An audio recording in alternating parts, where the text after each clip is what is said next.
History books tell us civilization began with simple farming villages. But what if that story is missing entire chapters?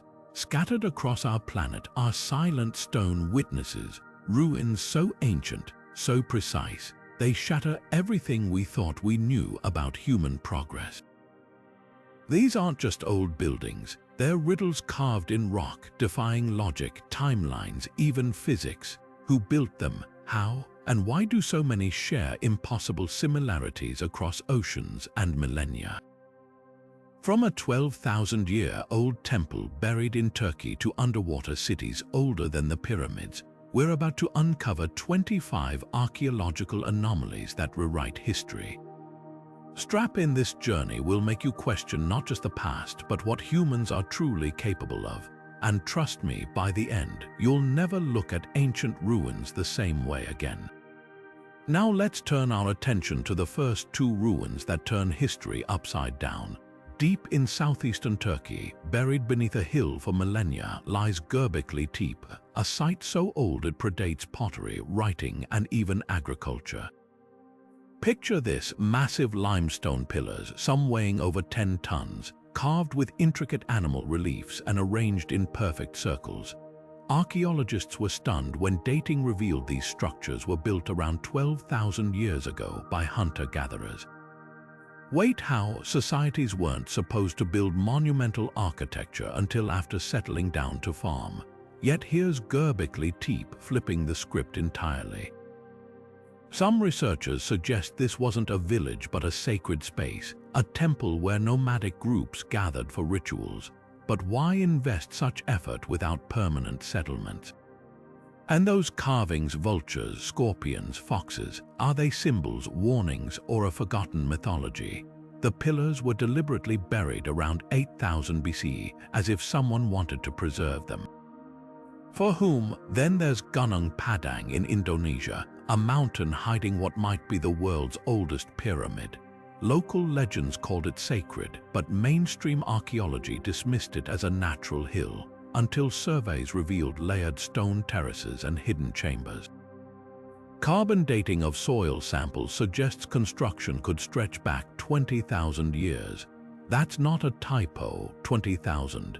If true, this rewrites not just Southeast Asian history but the entire timeline of human civilization. Critics argue the dates are disputed, but the site's sophisticated masonry, angled walls, adhesive materials, and precise alignments hints at advanced knowledge.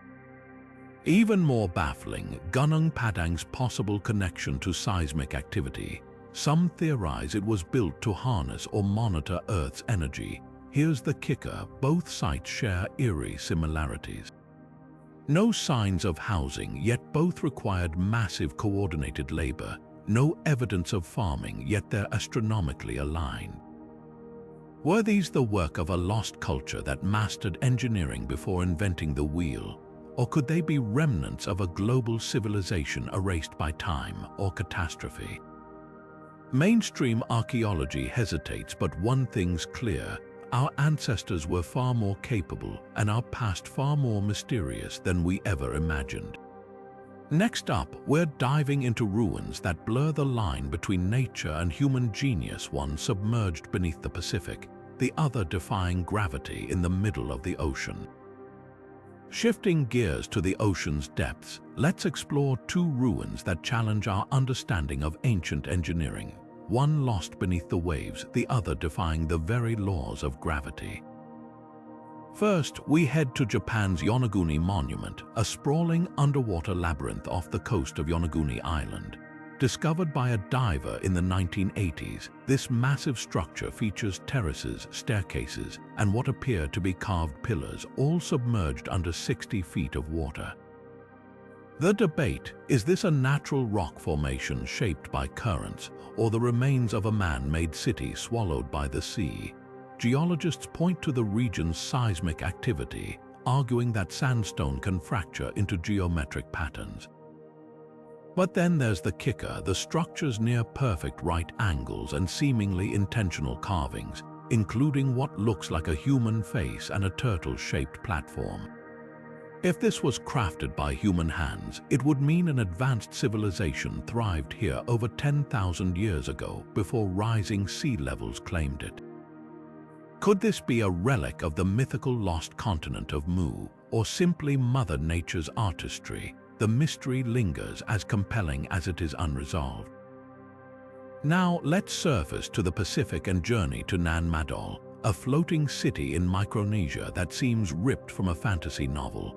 Built atop a coral reef, this ancient metropolis consists of over 90 artificial islands, linked by canals and supported by colossal basalt logs, each weighing up to 50 tons. How did builders transport these volcanic monoliths across miles of ocean without modern tools? Even more baffling is the precision of the construction. The basalt columns are stacked like log cabins, some in alternating patterns that suggest seismic resistance, a technique modern engineers marvel at. Local lore attributes Nan Madol to twin sorcerers who magically levitated the stones, but archaeologists suspect a highly organized society with maritime expertise.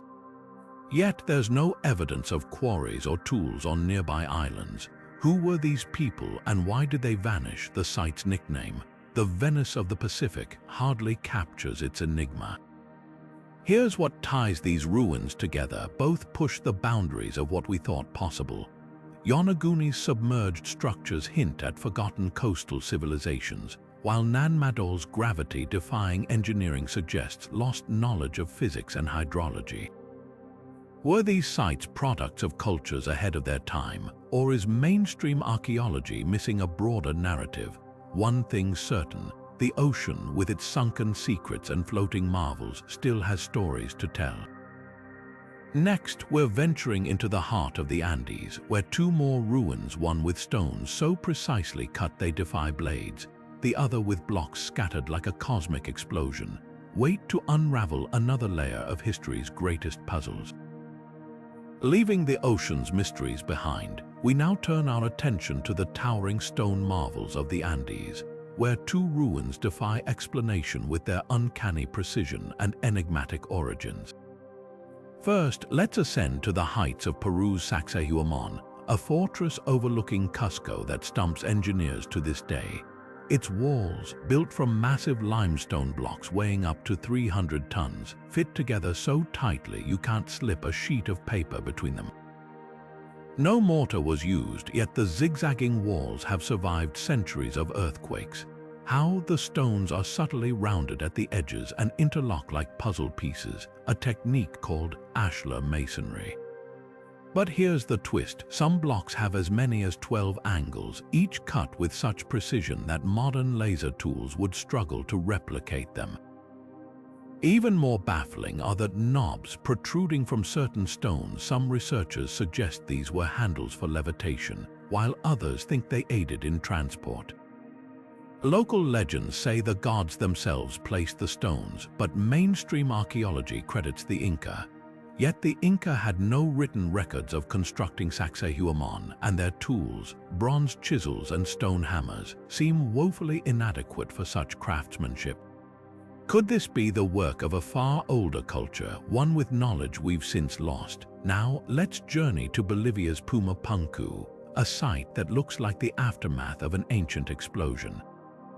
Scattered across the high-altitude plains are H-shaped blocks of andesite, a stone harder than granite, each precision cut with drill holes and grooves sharper than modern machine work. The kicker, these blocks were fashioned with such mathematical consistency that they could be interchanged like Lego pieces. Some weigh over 100 tons, yet they were transported from quarries 50 miles away without wheels or draft animals. Even stranger are the metal clamps once thought to be decorative that held the stones together.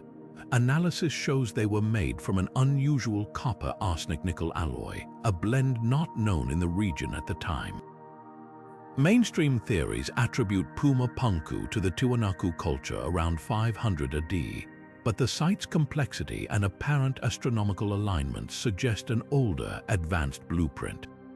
Could this be evidence of ancient machining or even intervention by a lost civilization? What ties these ruins together is their defiance of conventional timelines. Sacsayhuamán's seamless joinery hints at a lost, softening technology. Some speculate plants or acids were used to mold stone. Meanwhile, Puma Punku's geometric perfection mirrors techniques found in ancient Egypt and India, fueling theories of a global pre-flood civilization. Skeptics argue these feats are simply the pinnacle of human ingenuity, but the absence of tool marks or trial and error debris leaves room for wonder. Were these sites built by cultures with knowledge we've yet to rediscover, or are we underestimating the brilliance of our ancestors? As we peel back another layer of history's puzzle, our next stop takes us underground, to a city carved beneath the earth and another frozen in time by an unknown catastrophe. Descending from the dizzying heights of the Andes, we now plunge beneath the Earth's surface to uncover one of antiquity's most staggering engineering feats, Derinkuyu, an entire city hidden underground in Turkey's Cappadocia region.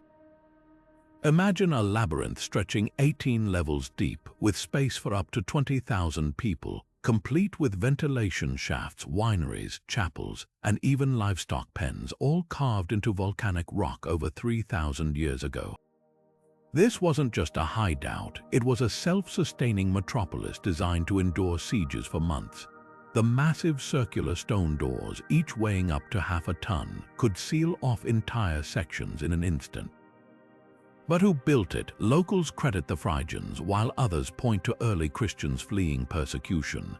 Yet the sheer scale suggests older origins, possibly the Hittites, who referenced underground cities in their texts. What threat could have driven people to live in such depths? Some theorists propose it was protection against aerial attacks, citing ancient Indian epics that describe flying chariots waging war. Whatever the reason, Derinkuyu forces us to reconsider how ancient societies responded to existential threats, with ingenuity that still astonishes today. Now, let's shift continents to the banks of the Indus River, where the ruins of Mohenjo-Daro in Pakistan tell a darker, more enigmatic tale. This 5,000-year-old city boasts a grid layout eerily reminiscent of modern urban planning, with standardized bricks, sewage systems, and multi-story buildings, all evidence of a sophisticated Bronze Age civilization. But what chills researchers are the vitrified stones scattered across the site. These bricks and fragments appear melted, as if exposed to extreme heat, some reaching temperatures over 1,500 degrees Celsius, enough to fuse clay into glass. Skeptics blame spontaneous fires or lightning, yet the vitrification is localized and inconsistent with accidental blazes. More unsettling are the 44 human skeletons found in the streets, contorted as if struck by sudden catastrophe. One body's hands even clutch its face, frozen in a scream. This has fueled theories ranging from ancient nuclear warfare invoking Hindu texts like the Mahabharata, which describe iron thunderbolts reducing cities to ashes, to cosmic disasters like plasma discharges or asteroid airbursts. Even mainstream archaeologists admit the city's abrupt abandonment around 1900 BC remains unexplained. Could Mohenjo-Daro be a smoking gun for forgotten high technology or cataclysmic events lost to time? What binds Derinkuyu and Mohenjo-Daro is their haunting duality. One a masterpiece of subterranean survival, the other a surface-level snapshot of sudden ruin. Together, they force us to confront uncomfortable gaps in our historical narrative.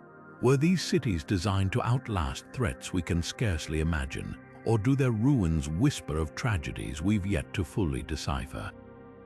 As we continue our journey, prepare to encounter wonders that challenge not just chronology, but the very limits of human resilience. Leaving behind the mysteries of sudden catastrophe and subterranean survival, we now journey to the heart of southern Africa, where the towering stone walls of Great Zimbabwe rise like a silent rebuke to colonial arrogance.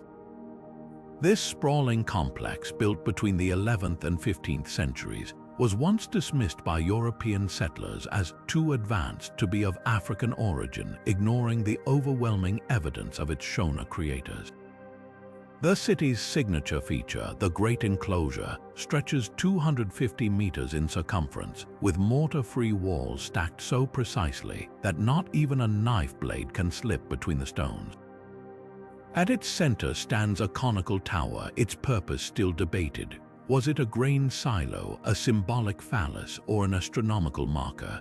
The ruins whisper of a thriving gold trade empire, with artifacts like Chinese porcelain and Arab coins proving its global connections. Yet for decades, racist pseudo-history attributed it to Phoenicians or even the Queen of Sheba.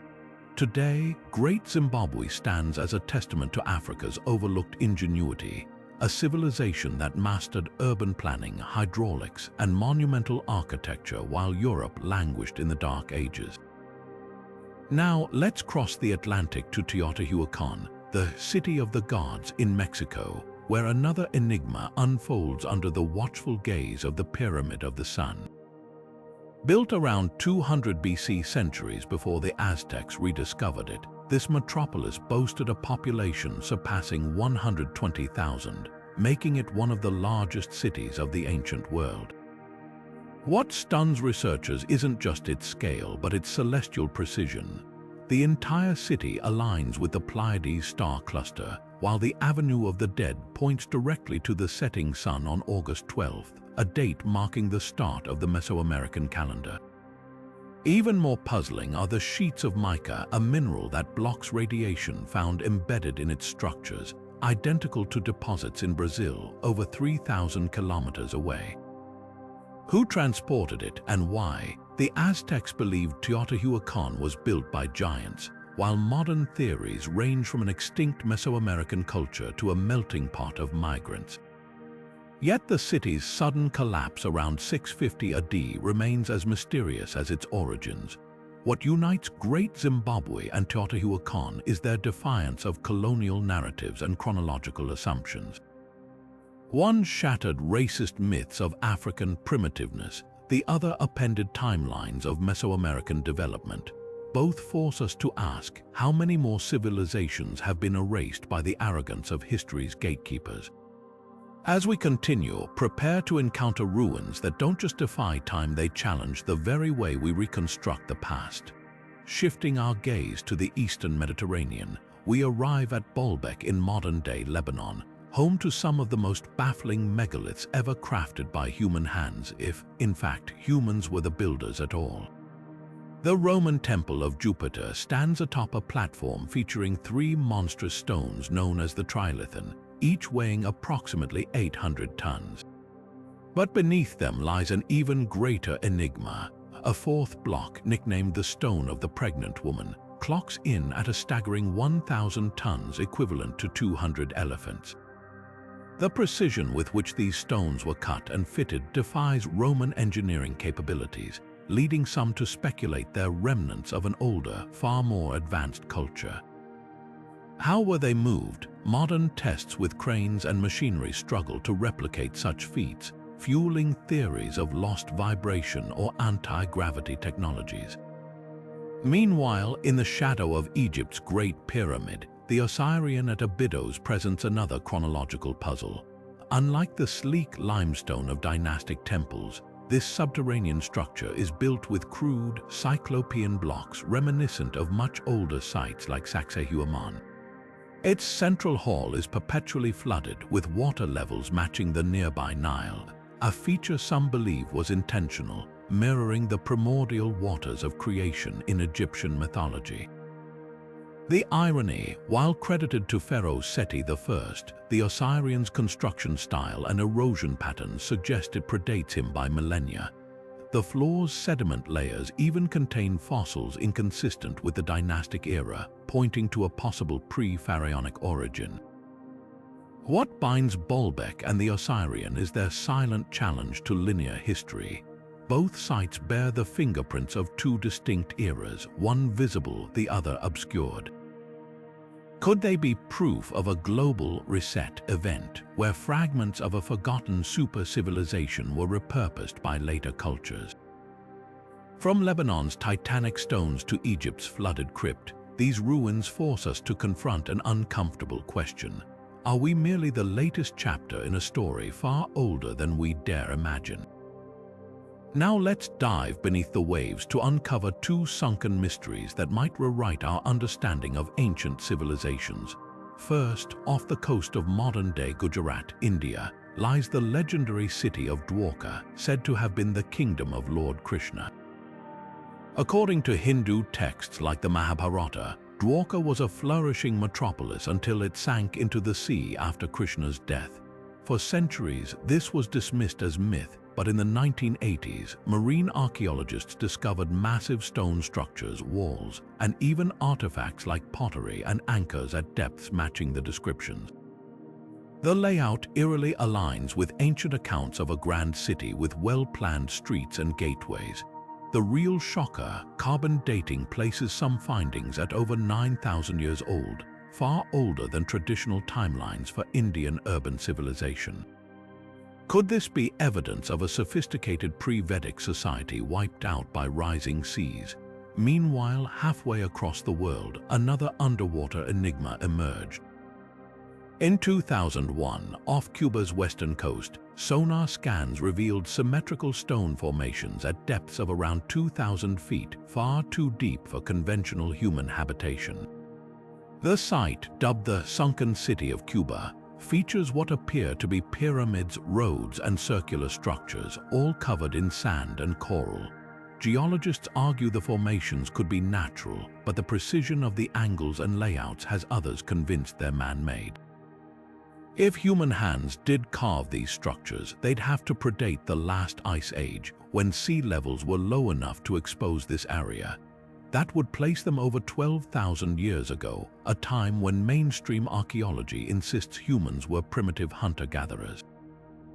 What ties Dwarka and Cuba's ruins together is their haunting implication. Both could be fragments of a lost global culture erased by cataclysmic floods. From India's sacred texts to Plato's tales of Atlantis, ancient stories speak of advanced civilizations drowned beneath the waves. Whether myth or memory, these submerged ruins challenge us to ask, were our ancestors trying to warn us about a cycle of destruction and rebirth? As sonar maps more of the ocean floor, who knows what other drowned cities might surface, forcing us to rethink the timeline of human achievement. The sea, it seems, still guards its secrets fiercely. Now let's journey high into the Andes, where the ruins of Ollantaytambo and Tiahuanaco stand as silent witnesses to an architectural prowess that still baffles experts today. Nestled in Peru's Sacred Valley, Ollantaytambo is often overshadowed by its famous neighbor, Machu Picchu, but this site holds secrets just as compelling. Here, massive pink granite monoliths, some weighing over 50 tons, were hauled from a quarry 6 kilometers away, up steep mountainsides, and fitted together with precision that defies the supposed tools of the time. What's even more intriguing, many of these stones remain unfinished, as if the builders vanished mid-project. The scale of labor suggests a highly organized society, yet there's no record of who orchestrated this feat or why they abandoned it. Some theorists point to the megaliths' alignment with solstices, hinting at astronomical knowledge lost to time. Were these stones meant for a temple, a fortress, or something even more enigmatic? Not far away, across the border in Bolivia, lies Tiahuanaco, a city that once thrived at nearly 13,000 feet above sea level, an altitude so extreme it challenges modern understanding of ancient habitation. At its heart stands the Gate of the Sun, a towering stone arch carved with intricate symbols that some believe functioned as a calendar or even a portal to other realms. The depictions of winged beings and celestial patterns have led researchers to speculate about advanced astronomical understanding, possibly tied to agricultural cycles or mythic narratives. Yet, like Ollantaytambo, Tiahuanaco was abruptly abandoned around 1,000 years ago. The reasons remain debated: climate shifts, invasions, or perhaps a catastrophic event. What's undeniable is the sophistication of its dristone masonry, where interlocking blocks were shaped without mortar, resisting earthquakes for centuries. The parallels between these sites are uncanny. Both showcase stonework so precise it rivals modern engineering, yet both were left incomplete, as if their builders were interrupted by forces beyond their control. Could these ruins be remnants of a pan-Andean civilization that collapsed under environmental or social pressures? Or do they point to a lost technology or even knowledge that later cultures could not replicate? One thing is certain, Ollantaytambo and Tiahuanaco force us to reconsider the timeline of South American ingenuity, hinting at a past far more complex than textbooks suggest. As we peel back the layers of these abandoned marvels, we're left with more questions than answers, and a humbling reminder of how much history still lies buried, waiting to be uncovered. Now, let's shift our gaze from the towering Andes to the enigmatic depths of China's Longyu Caves, an underground labyrinth that has puzzled researchers since its accidental discovery in 1992. Unlike most ancient sites, these sprawling, hand-carved caverns, numbering at least 24, were completely unknown to history, with no records, no legends, and no clear purpose. Each cave is a colossal feat of engineering, with ceilings soaring as high as 5-story buildings and walls adorned with uniform, parallel chisel marks. The precision is staggering, especially considering the caves were dug into solid siltstone, a brittle rock that should have made such large-scale carving nearly impossible without collapse. Even more perplexing, the builders removed an estimated 1 million cubic meters of stone, yet there's no evidence of where all that material went. Local villagers insist they had no knowledge of the cave's existence until they drained a pond, revealing the entrance. How does a project of this magnitude simply vanish from collective memory? Some researchers propose the caves were a quarry, but why carve intricate pillars and staircases if the goal was merely extraction? Others suggest a secret imperial project or even a prehistoric refuge, but without artifacts or inscriptions, the truth remains buried. Meanwhile, halfway across the world, the Giza Plateau, often reduced to its iconic pyramids, holds lesser-known anomalies that quietly upend conventional timelines. Take the Great Sphinx, whose body shows unmistakable signs of water erosion, a detail that shouldn't exist in Egypt's arid climate. Geologists argue this erosion points to prolonged exposure to heavy rainfall, something the region hasn't experienced since at least 5000 BC, far older than the Sphinx's traditional dating of 2500 BC. Could the Sphinx be a relic of a much older civilization, later refurbished by the pharaohs?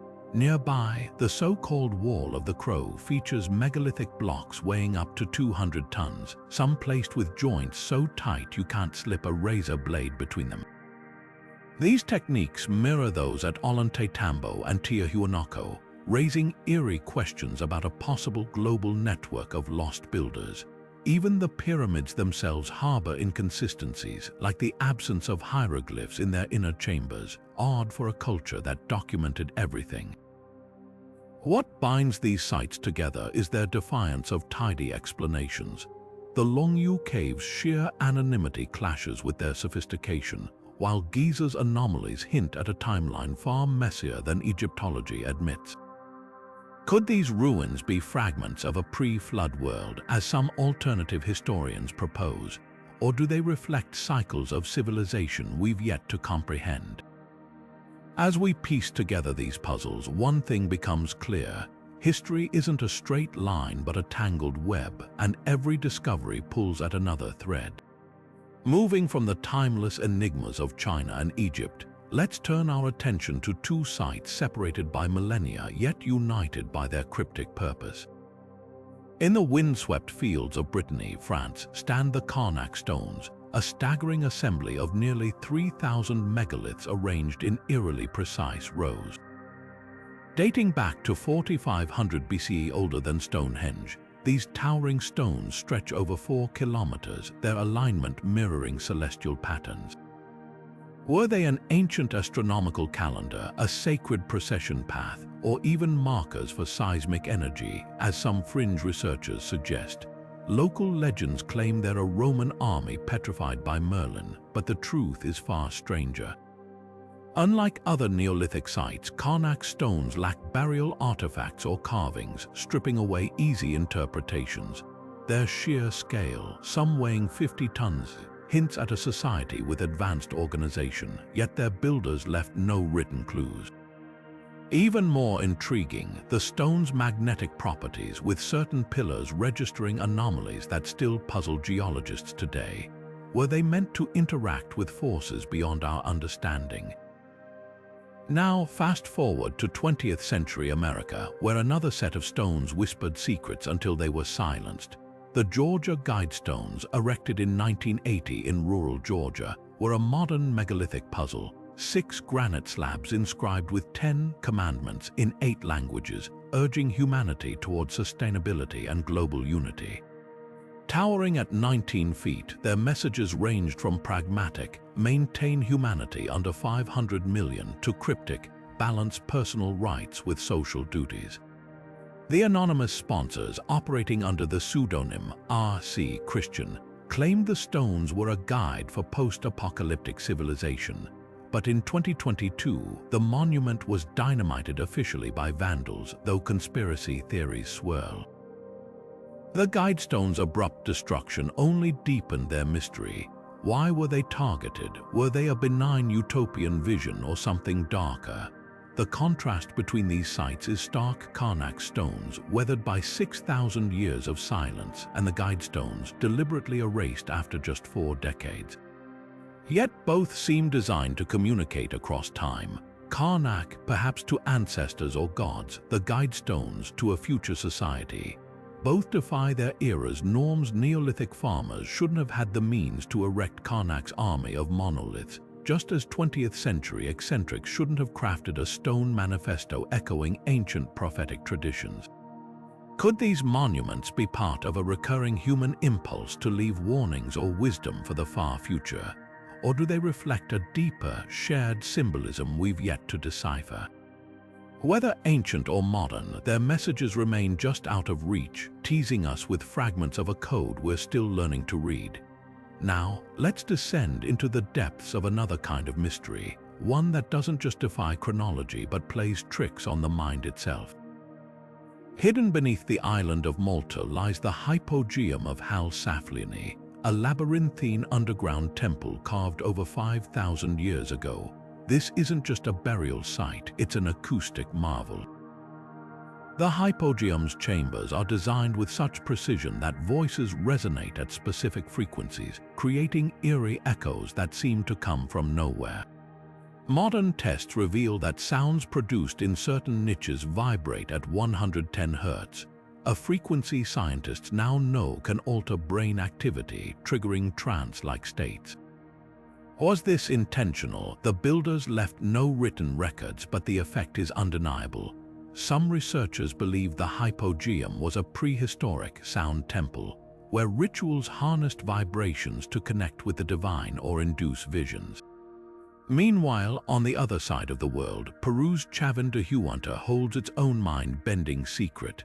At its heart stands the Lanzon, a 15-foot-tall granite monolith shaped like a weapon, its surface etched with a snarling deity. The temple's narrow, twisting passageways funnel visitors directly to the Lanzon's chamber, a disorienting journey meant to heighten sensory overload. But here's the twist: the temple's water channels and vents create a constant, low-frequency roar like distant thunder. Combined with the Lanzon's hypnotic carvings, the environment may have induced hallucinations. Archaeologists found traces of psychoactive snuff pipes nearby, suggesting priests used sound, architecture, and drugs to manipulate perception. Were these sites ancient spiritual technology? The parallels are striking. Both the hypogeum and Chavindahuanca exploit sound and space to alter consciousness, hinting at a shared understanding of human psychology millennia before modern science. What's truly unsettling is how advanced these techniques seem. The hypogeum's acoustics rival modern concert halls, yet it was built by a culture without metal tools. Chavin's engineers mastered hydraulics and acoustics to craft a multi-sensory experience, yet their civilization left no blueprints. Were these temples merely places of worship, or were they designed as gateways to other states of being? The absence of clear answers only deepens the intrigue. One thing's certain, these ruins challenge not just our timeline of human achievement, but our very understanding of how ancient cultures harnessed invisible forces we're only beginning to comprehend today. Now, let's shift our gaze to the enigmatic remnants of two cultures that continue to baffle historians with their sheer audacity and mystery. In the lush jungles of Mexico, the Olmec civilization left behind a legacy carved in stone, massive heads, each weighing up to 20 tons, with faces bearing strikingly African-like features. These colossal sculptures, some standing over 9 feet tall, were crafted from single blocks of basalt, a feat that required not just incredible skill, but also a deep understanding of logistics. The nearest basalt quarry was over 50 miles away, meaning the Olmecs transported these monoliths without wheels or pack animals. How? Theories range from river rafting to intricate systems of rollers and ropes, but the truth remains as elusive as the purpose behind the heads themselves. Were they portraits of rulers, gods, or perhaps visitors from afar? The African resemblance has fueled debates about transoceanic contact long before Columbus, but with no written records, the Olmecs guard their secrets tightly. Meanwhile, halfway across the world in Laos, the Plain of Jars presents a different kind of puzzle. Scattered across hundreds of sites are thousands of stone jars, some as tall as a person, others small enough to cradle in your arms. Carved from sandstone and granite, these jars cluster in groups, some numbering in the hundreds, their origins lost to time. Local legends speak of giants who used them to brew rice wine, but archaeologists suspect a more solemn purpose: burial urns. Excavations have revealed human remains, pottery, and iron tools near the jars, hinting at a funerary tradition. Yet, the sheer scale of the sites raises questions. Who coordinated the labor to carve and arrange these jars across such vast distances? And why here, in this remote highland? The mystery deepens when you consider that many jars are found in areas littered with unexploded bombs from the Vietnam War, making excavation perilous and leaving much of the plain's history unexplored. What ties these two sites together is the shadow of forgotten knowledge. The Olmecs, often called Mesoamerica's mother culture, influenced later civilizations like the Maya and Aztec, yet their own story is fragmentary. The Plain of Jars builders left no written language, no grand cities, just these silent stone sentinels. Both cultures challenged the narrative that advanced practices like megalithic carving or large-scale funerary complexes belonged only to the known ancient world. Were the Olmecs connected to Africa, or is their art a coincidental echo? Did the Plain of Jars serve a purpose beyond burials, perhaps as astronomical markers or ritual spaces? The absence of answers doesn't diminish their impact, it amplifies it. These ruins remind us that history isn't a tidy line but a sprawling mosaic with pieces still missing, waiting to be found, or, in the case of Laos jars, waiting for the bombs to be cleared so their stories can finally be heard. Now, as we reach the pinnacle of our journey through these chronological enigmas, let's turn our attention to the most iconic structure of them all, the Great Pyramid of Giza. Even after thousands of years, this ancient marvel continues to reveal secrets that defy our understanding. Recent breakthroughs, like the discovery of the so-called Big Void, have reignited debates about what might still lie hidden within its limestone walls. Using a cutting-edge technique called muon tomography, scientists have detected a massive, previously unknown chamber deep within the pyramid. This void, located above the Grand Gallery, spans nearly 100 feet in length, comparable to the pyramid's largest known interior spaces. But here's the twist: there's no visible entrance or corridor leading to it. So what could its purpose be? Some speculate it's a hidden burial chamber, perhaps intended for a pharaoh whose remains were never placed there. Others suggest it could be a structural feature designed to relieve pressure from the immense weight of the stones above. But then why go to such lengths to conceal it? The precision of the pyramid's construction leaves little room for coincidence. Every angle, every passage seems meticulously planned. Speaking of precision, let's talk numbers. The Great Pyramid's base is level to within just 2 centimeters, despite covering an area of over 50,000 square meters. Its sides align almost perfectly with the cardinal directions north, south, east, and west, with an error margin of less than a fraction of a degree. How did ancient builders achieve such accuracy without modern tools? Theories range from advanced astronomical knowledge to forgotten technologies, but one thing's clear: this wasn't just a tomb. The pyramid's mathematical harmony, embedding constants like pi, and the golden ratio in its dimensions hints at a deeper purpose. Could it have been an energy generator, as some fringe researchers claim? Or a cosmic antenna aligning with celestial events? The mystery only deepens when we consider the pyramid's lesser-known anomalies. For instance, thermal scans have revealed unexplained temperature fluctuations in certain blocks, suggesting hidden chambers or unusual material properties. Then there's the enigmatic well shaft in the subterranean chamber, descending into darkness with no clear function. Even the mortar used between stones, still not fully replicated by modern science, baffles researchers with its durability. As we stand at the threshold of these discoveries, one question lingers: why? Why pour such unimaginable effort into hiding spaces that might never be seen? Why encode mathematical secrets into stone? The Great Pyramid, like the other ruins we've explored, refuses to fit neatly into our historical timelines. It whispers of a knowledge lost to time, waiting for us to listen. And with each new scan, each new theory, we inch closer, not just to solving its riddles, but to rewriting the story of human ingenuity itself. Shifting our gaze from the precision of the Great Pyramid to the enigmatic carvings of Göbekli Tepe, we uncover an even more startling possibility: a cosmic connection etched in stone. This 12,000-year-old site, buried intentionally by its builders, might hold clues to one of Earth's most catastrophic events. Among its intricate reliefs, researchers have identified a peculiar cluster of symbols that some believe depict a swarm of comet fragments striking the planet. What makes this theory compelling? The timing aligns eerily with the Younger Dryas period, a sudden return to Ice Age conditions around 10,950 BCE, which scientists link to a possible asteroid or comet impact.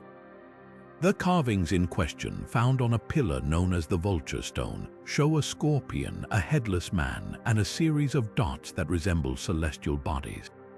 Archaeoastronomers argue these dots match the positions of stars in the sky during that era, with the headless man symbolizing widespread human devastation. Even more striking, sediment samples from Göbekli Tepe's vicinity reveal traces of platinum and nanodiamonds, materials often associated with cosmic impact. Could this site be a monumental record of that disaster, a warning carved in stone for future generations? What's baffling is the sophistication behind this potential message. Göbekli Tepe predates agriculture, yet its builders had the astronomical knowledge to track celestial events with precision. The site's circular enclosures, each aligned with solstices or equinoxes, suggest a deep understanding of the skies. Why would hunter-gatherers invest such effort in a structure that seems part observatory, part memorial? Some researchers propose that the cataclysm itself spurred humanity's shift toward farming and settlement, making Göbekli Tepe not just a warning, but a turning point in our history. The Younger Dryas impact hypothesis remains controversial, but Göbekli Tepe adds fuel to the debate. If the carvings do memorialize a comet strike, they'd be the oldest known disaster relief in human history. Imagine the intent: a civilization recovering from global catastrophe, encoding their trauma into stone to ensure it's never forgotten. This layers Göbekli Tepe with new meaning, not just as a ritual site, but as a time capsule from a world reshaped by fire and ice. As we piece together these clues, the line between myth and history blurs, reminding us that the past might hold urgent lessons for our future. Now let's turn from celestial warnings to earthly craftsmanship, specifically the mind-bending metalwork found at Puma Punku in Bolivia. This high-altitude ruin, part of the larger Tiwanaku complex, is already famous for its H-shaped blocks that fit together with uncanny precision. But there's another puzzle here, the mysterious T-shaped metal clamps embedded in the stone. Unlike ordinary mortar or dowels, these clamps suggest a level of metallurgical sophistication that shouldn't exist in a site dating back over 1,500 years. The clamps, made from an unusual copper arsenic nickel alloy, were poured into pre-cut grooves in the sandstone blocks, effectively gluing them together as the metal cooled. What's astonishing is the technique itself. Molten metal expands when heated and contracts as it solidifies, which would normally weaken joints. Yet these clamps somehow defied physics, creating bonds so strong that many are still intact today. Modern engineers struggle to replicate the process without causing fractures in the stone. How did the builders achieve this? Even more intriguing are the global parallels. Similar metal clamps appear in ancient India at temples like the 1,000-year-old Konark Sun Temple, and in Egypt, where a few surviving examples can be found in the ruins of the Giza Plateau. The Indian clamps were often iron, resistant to rust, a technology Europeans wouldn't master until the Industrial Revolution. Meanwhile, Egypt's clamps, like those at Puma Punku, used copper alloys, hinting at a possible shared knowledge base or even cross-cultural exchange. But here's the twist: Puma Punku's clamps predate these other examples by centuries. If this was a shared technology, did it originate in the Andes, or was there an even older, now lost source that influenced all three civilizations? Some researchers speculate these clamps were remnants of a golden age of metallurgy, a period when ancient cultures had advanced techniques later forgotten. Others argue they were independently invented, a case of convergent innovation to solve the same problem: earthquake-proofing megalithic structures. The debate rages on, but one thing is clear. These clamps weren't just functional, they were a deliberate engineering choice. In a region plagued by seismic activity, the flexibility of metal clamps would have allowed the stones to shift slightly during quakes without collapsing. That foresight implies a deep understanding of materials science knowledge that rewrites what we thought possible for ancient South American civilizations.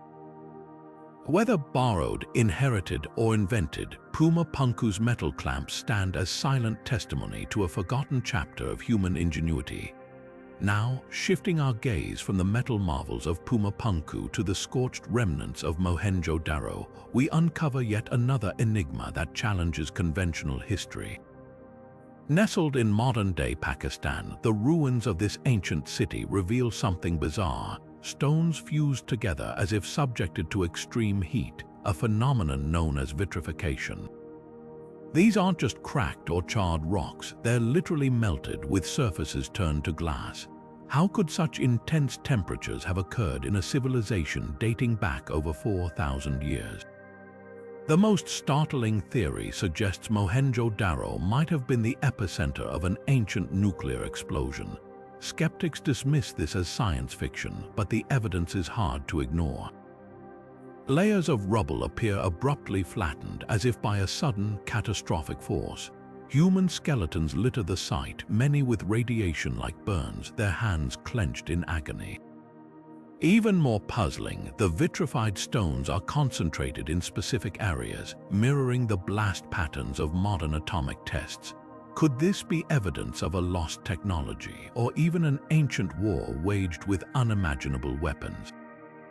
But there's another explanation rooted in nature: plasma discharge events. Some scientists argue that massive electrical surges from cosmic events, like solar flares or asteroid strikes, could have superheated the ground in an instant.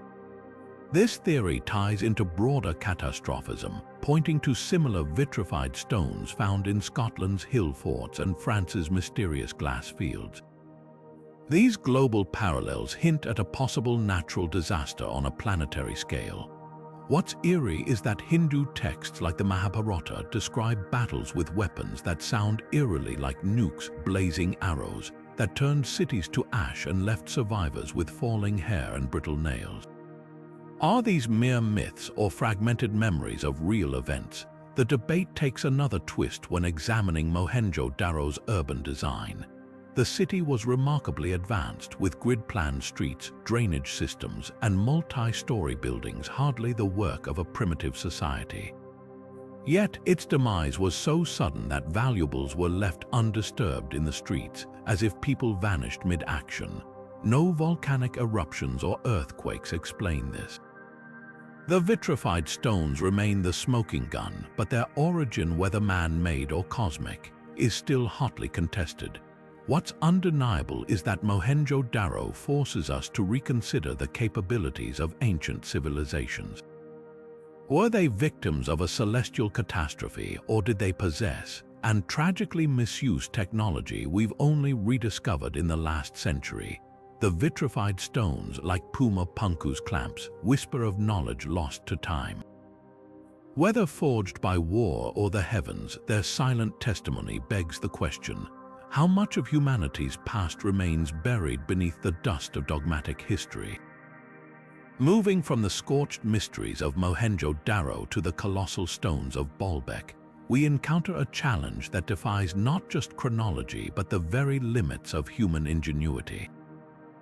In modern-day Lebanon, the ancient ruins of Baalbek guard one of archaeology's most baffling secrets: the trilithon, 3 monstrous limestone blocks weighing nearly 800 tons each, precision fitted into the foundation of a Roman temple.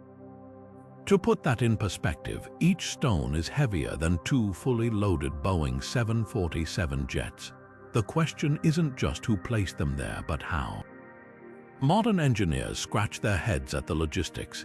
Even with today's cranes and hydraulic lifts, moving such masses would be a Herculean feat. In 2014, a team attempted to replicate the process using Roman-era techniques: wooden sledges, ropes, and sheer manpower. The result: after days of struggle, they barely nudged a 1-ton replica. The disparity is staggering. How did ancients, supposedly without advanced machinery, transport and lift stones that would strain our current technology? The trilithon's precision deepens the puzzle. The blocks are so tightly joined that not even a razor blade can slip between them, a technique echoing Peru's Sacsayhuamán. Yet Baalbek stones are far larger. Some theorists propose lost technologies, anti-gravity devices, or sound levitation, citing obscure texts that describe stones moved by music. Others point to megalithic cultures worldwide sharing similar methods, as if following a forgotten blueprint. But here's the twist: Baalbek's foundation predates the Roman temple above it by millennia. The Romans themselves claimed they built atop a platform of giants. Local legends speak of a race of towering beings who assembled the stones effortlessly. Could this be folk memory of an older, advanced civilization, or merely poetic exaggeration? What's undeniable is Baalbek's defiance of textbook history. It forces us to ask, were ancient engineers privy to secrets we've yet to rediscover? Between vitrified stones and floating megaliths, humanity's past seems less a linear progression and more a labyrinth of unanswerable riddles. And the trilithon, it stands as a silent dare, an 800-ton question mark carved in limestone. Now let's dive beneath the waves to a legend lost in time: the sunken city of Dwarka. Off the coast of modern-day Gujarat, India, lies what many believe to be the remnants of Krishna's mythical kingdom, described in the ancient Mahabharata as a glittering metropolis adorned with gold and precious stones. But here's the twist: marine archaeologists have uncovered real artifacts that seem to echo these ancient tales. Among the most compelling finds are massive stone anchors, some weighing over 200 kilograms, scattered across the seabed. These aren't just random rocks. Their distinctive shapes match descriptions of anchors used in ancient Indian seafaring, suggesting Dwarka was a bustling port city, exactly as the Mahabharata claims. Even more intriguing, pottery recovered from the site dates back to at least 3,500 years, aligning with the estimated time frame of Krishna's reign. The designs on these shards include motifs resembling those mentioned in the epic, like conch shells and lotus flowers, symbols deeply tied to Krishna's iconography. But the real clincher, a submerged stone structure, possibly a dock or gateway, with precise masonry that mirrors the Mahabharata's account of Dwarka's grand architecture. The text describes a city protected by towering walls and gate structures that would have required advanced engineering. The underwater ruins show evidence of precisely cut stones fitted together without mortar, a technique eerily similar to other megalithic sites we've explored like Baalbek or Sacsayhuamán. Could this be proof of a shared, forgotten technology? Skeptics argue that natural sedimentation might explain some formations, but the sheer volume of man-made artifacts, from tools to jewelry, paints a different picture. Even the city's sudden submersion aligns with the Mahabharata's catastrophic ending, where Dwarka sinks into the sea after Krishna's death. Geological studies confirm a major seismic event around 1500 BC, which could have triggered floods or subsidence. So, what's the takeaway? Dwarka's ruins don't just challenge chronology, they blur the line between myth and history.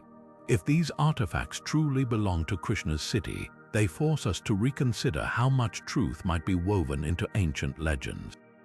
And that's a mystery as deep as the waters hiding Dwarka's secrets. Shifting our gaze to the sands of Egypt, let's uncover the enigma lurking beneath the Great Sphinx of Giza. This iconic monument, with its lion's body and human face, has guarded its secrets for millennia, but whispers of hidden tunnels and chambers beneath it have fueled speculation for centuries. Could there be more to this ancient sentinel than meets the eye? The intrigue begins with Edgar Cayce, a famed 20th century psychic who claimed the Sphinx sat atop a hall of records filled with Atlantean knowledge. While skeptics dismiss his visions, modern technology has added fuel to the fire. Ground-penetrating radar scans in the 1990s revealed anomalies beneath the Sphinx's pores and flank, hollow spaces that defy conventional explanations. One such void, detected near the rear of the monument, stretches nearly 9 meters long and 5 meters deep, sparking theories of a sealed chamber. Even more compelling, seismic studies in 2011 identified a rectangular cavity beneath the Sphinx's left paw, eerily aligning with Cayce's prophecy. But the mysteries don't end there. In the 1980s, Egyptian archaeologist Zahi Hawass uncovered a tunnel beneath the Sphinx's belly, initially thought to be a drainage channel. Yet its precise, angular design suggests a deliberate construction, perhaps leading to something far older. Local folklore speaks of a labyrinth beneath Giza, mentioned by ancient historians like Herodotus, who wrote of underground chambers filled with wonders. Could these legends point to a real network hidden beneath our feet? The most tantalizing clue comes from a little-known 19th century account. French engineer Émile Barrès, tasked with restoring the Sphinx, documented a shaft descending from the monument's head. His notes mention a passageway blocked by debris, a detail eerily echoed in modern radar scans. Despite multiple attempts, no full-scale excavation has been allowed, leaving the question unanswered. So why the secrecy? Some argue that revealing what lies beneath could rewrite history, challenging the Sphinx's accepted age of 4,500 years. Geologist Robert Scott's controversial water erosion theory suggests the monument might date back to a much wetter epoch, possibly 9,000 years or older. If hidden chambers contain records from this lost era, they could upend our understanding of early civilizations. Others speculate the tunnels might hold relics of advanced technology or even the fabled Hall of Records itself. For now, the Sphinx keeps its secrets, but as technology advances, the truth may finally emerge from the shadows. Whether it's a forgotten archive or simply geological quirks, one thing's certain: the sands of Giza still have stories to tell. And that's a puzzle waiting to be solved. Now, let's journey from the sun-baked sands of Giza to the shadowy depths of Malta, where another ancient marvel hides beneath the earth, the hypogeum of Hal Saflieni. This labyrinthine underground temple, carved over 5,000 years ago, holds a secret that isn't just seen but heard. Step inside, and you'll discover a place where sound behaves in ways that defy logic, where whispers spiral into echoes that linger like ghosts, and where archaeologists suspect our ancestors may have used acoustics as a tool for transcendence. The hypogeum's most jaw-dropping feature isn't its burial chambers or intricate carvings, it's the so-called oracle room.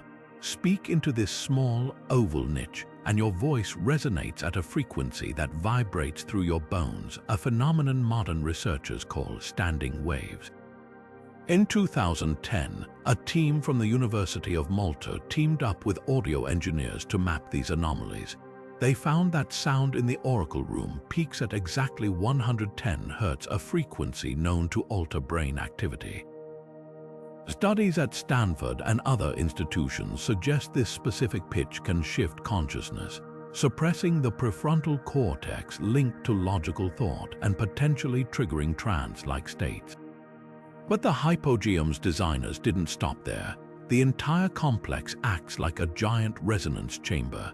Corridors curve to amplify certain frequencies while dampening others, and the famed Holy of Holies chamber echoes voices in a way that makes them seem to emanate from the walls themselves.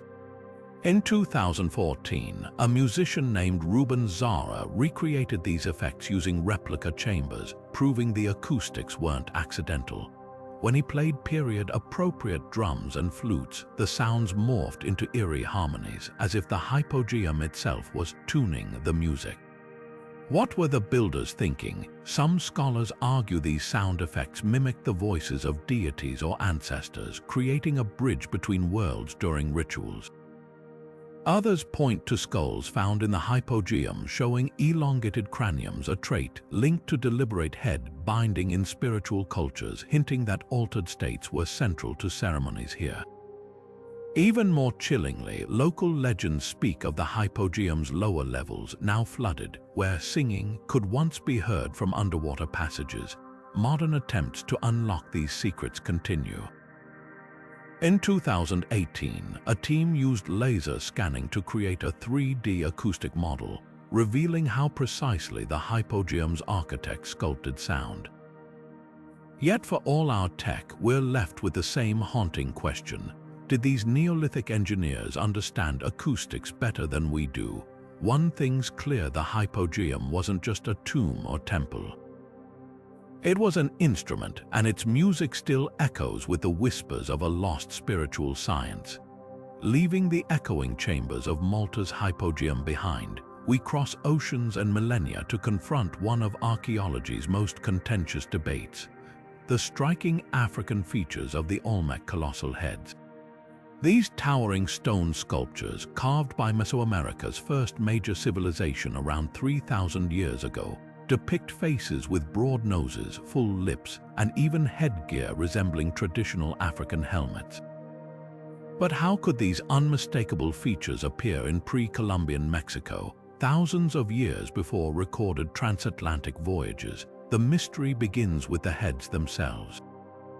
17 have been found across Olmec sites like La Venta and Tres Zapotes, each weighing up to 40 tons. Unlike later Mesoamerican art, which idealized rulers or gods, these heads show individualized portraits, some even bearing scars or dimples. In the 1960s, anthropologist Anders Wiercinski analyzed skeletal remains from Olmec burial sites and claimed some skulls exhibited negroid traits, igniting a firestorm. Mainstream scholars dismissed this, attributing the head's features to local stylistic choices or even depictions of jaguars. But genetic research in recent decades has added fuel to the debate. In 2005, a study published in the journal Molecular Biology and Evolution identified a rare West African genetic marker, haplogroup L, in indigenous Mexican populations like the Yoruba and the Maya. Then, in 2015, botanists discovered something even more startling: African cotton seeds in pre-Columbian Peru, genetically distinct from New World varieties. Since cotton can't survive ocean drift, this hinted at deliberate transport. Even more compelling, linguistic studies note striking similarities between Olmec words and Mande languages of West Africa, particularly terms for ritual items like the danga, a sacred staff mentioned in both Olmec and Malian oral traditions. But if Africans reached the Americas, how? The most plausible theory points to the Canary Current, a wind and ocean stream that flows from Senegal to the Gulf of Mexico. Experimental voyages like the one led by historian Alaka Lawoyan in 2019 proved that reed boats, still used by West African fishermen today, could complete this journey in as little as 2 months. Ancient Egyptian tomb paintings even depict similar boats capable of oceanic travel, and the Olmec's sudden mastery of pyramid building around 900 BC coincides with the decline of Egypt's pharaonic era. Critics argue there's no direct evidence of African artifacts in Olmec sites, but startling clues persist. In 2013, a bronze figurine with clear African features was dredged from the Veracruz coast, though its provenance remains disputed. Meanwhile, the Olmec's own legends speak of bearded foreigners arriving by sea to teach them astronomy and agriculture, echoing similar accounts from the Aztecs and Maya. Whether these connections prove cultural exchange or mere coincidence, one thing is undeniable: the Olmec heads defy easy categorization. They stand as silent witnesses to a time when the world may have been far more connected than our textbooks admit. As DNA analysis and underwater archaeology advance, we may yet uncover the full story of these transoceanic pioneers and rewrite the narrative of human migration itself. Now let's journey from the enigmatic Olmec heads to a landscape where ancient mystery collides with modern tragedy. The Plain of Jars in Laos, stretching across rolling hills, this haunting site is littered with thousands of massive stone jars, some standing nearly 10 feet tall and weighing several tons. Carved from sandstone and granite, their origins remain as cryptic as their purpose. Local legends claim they were vessels for rice wine or rainwater, while others suggest they served as burial urns. But the real puzzle isn't just their age, estimated at over 2,000 years. It's the brutal irony that these relics of an ancient culture now share the earth with remnants of a far more recent conflict: unexploded bombs from the Vietnam War. The Plain of Jars sits in Xiên Quang Province, a region that became one of the most heavily bombed areas in history during the secret U.S. campaign known as Operation Barrel Roll. Between 1964 and 1973, over 2 million tons of ordnance were dropped on Laos, more than all the bombs used in World War II combined. Up to 30% of those bombs failed to detonate, leaving the landscape seeded with deadly cluster munitions. Today, these unexploded bombs, or UXO, render vast sections of the Plain of Jars too dangerous for archaeologists to study. Teams must rely on demining experts to clear paths before they can even approach the jars, slowing research to a crawl. This deadly legacy has forced archaeologists to adopt unconventional methods. Ground-penetrating radar and drones now map jar sites from a safe distance, revealing clusters previously hidden by dense vegetation. Yet even these technologies can't replace hands-on examination. In 2019, researchers uncovered human remains and burial goods inside some jars, supporting theories they were part of an elaborate funeral practice. But hundreds more jars remain unexcavated, their secrets locked away beneath unstable soil. The contrast between ancient and modern couldn't be starker. The jars, painstakingly carved with stone tools, speak to a society that honored its dead with enduring monuments. The bombs, designed for destruction, represent a war that erased villages and displaced generations. Ironically, the conflict that obscured the jars' history also preserved them. Before the war, many were looted or repurposed as livestock troughs. Today, their inaccessibility has inadvertently protected them from further damage. Efforts to demine the area continue, but progress is slow. Since 1994, organizations like Amagi International have cleared over 1 million unexploded items, yet thousands of acres remain contaminated. For now, the Plain of Jars stands as a poignant symbol of resilience, a testament to both humanity's enduring creativity and its capacity for devastation. As archaeologists and demoners work side by side, each jar they uncover offers not just clues to an ancient civilization, but a reminder of the fragile thread connecting past and present. The next time you hear about a lost city or forgotten ruin, remember that some mysteries aren't just buried by time, they're hidden beneath the scars of history. And sometimes uncovering the past means confronting the very real dangers left behind. Now, shifting from the tragic legacy of Lao's Plain of Jars, let's turn our gaze to the timeless enigma of the Great Pyramid of Giza, a structure so precise it seems to whisper mathematical secrets across millennia. While most ancient monuments impress with their scale, the Great Pyramid astonishes with its mind-bending geometry.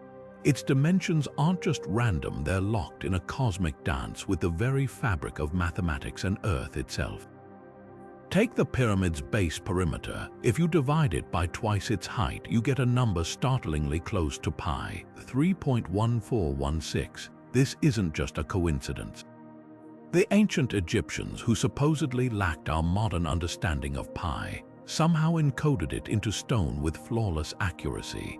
Then there's the golden ratio, phi, hidden in the pyramid's proportions.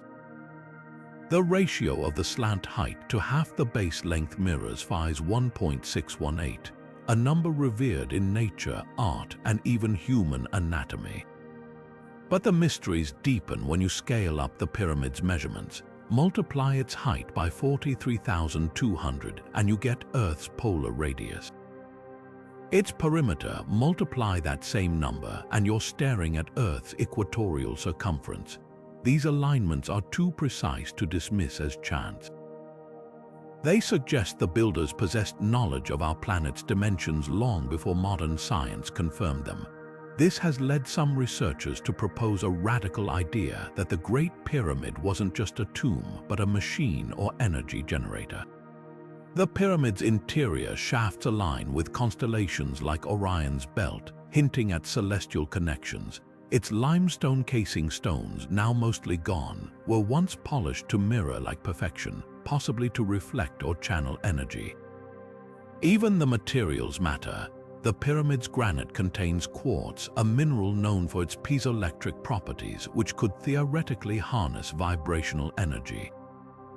Mainstream archaeology dismisses these theories, attributing the pyramid's precision to the Egyptians' advanced but mortal craftsmanship. Yet, even skeptics can't ignore the unanswered questions. How did workers achieve near-perfect leveling across 13 acres of bedrock? How were 2 million stone blocks, some weighing 70 tons, moved and fitted with gaps thinner than a credit card? Whether you see it as a tomb, a cosmic blueprint, or something more, the Great Pyramid forces us to reconsider what ancient civilizations were truly capable of. Its mathematical codes don't just defy chronology, they challenge our very understanding of human progress. And as new technologies like muon tomography reveal hidden chambers, one thing's certain: this ancient wonder isn't done surprising us yet. Every stone here tells a story, not just of pharaohs and laborers, but of a lost science waiting to be rediscovered. And if these walls could talk, they might just rewrite history. From the mathematical riddles of the Great Pyramid to the submerged whispers of Dwarka, these 25 ruins don't just stand as silent monuments, they scream contradictions at our history books. Each one, whether it's Göbekli Tepe's pre-agricultural carvings or Puma Punku's metal-clad precision, cracks open the door to a startling possibility. What if our timeline of human achievement is missing entire chapters? Think about it. How could cultures separated by oceans and millennia construct megaliths with identical techniques? Why do sites like Gunung Padang and the Osireion hint at civilizations thriving long before our oldest recorded histories? The stones themselves tell a story we're only beginning to decode, one of interconnected knowledge, catastrophic resets, and perhaps even forgotten technologies. But here's the real mystery. If these ruins defy chronology, what else have we gotten wrong? Could the Sphinx's water erosion, Mohenjo-Daro's vitrified stones, or the hypogeum's acoustic engineering be fragments of a global culture erased by time? The more we uncover, the clearer it becomes. Mainstream archaeology's puzzle is missing half its pieces. So where do we go from here? Every muon scan, underwater excavation, and ground-penetrating radar sweep brings us closer to answers, or maybe just bigger questions. That's the thrill of this journey. The past isn't settled. It's alive, shifting, and daring us to rethink everything. Now it's your turn. Which of these ruins shook your view of history the most? Do you think a lost civilization once bridged these distant sites, or are we seeing echoes of something even stranger? Drop your theories in the comments. Let's unravel this together. And if you're hungry for more mysteries that bend time and logic, hit subscribe and ring that bell. The next discovery might just rewrite history before our eyes. Until then, keep questioning, keep exploring, and remember, the greatest stories aren't just written in books. They're buried beneath our feet, waiting to be unearthed.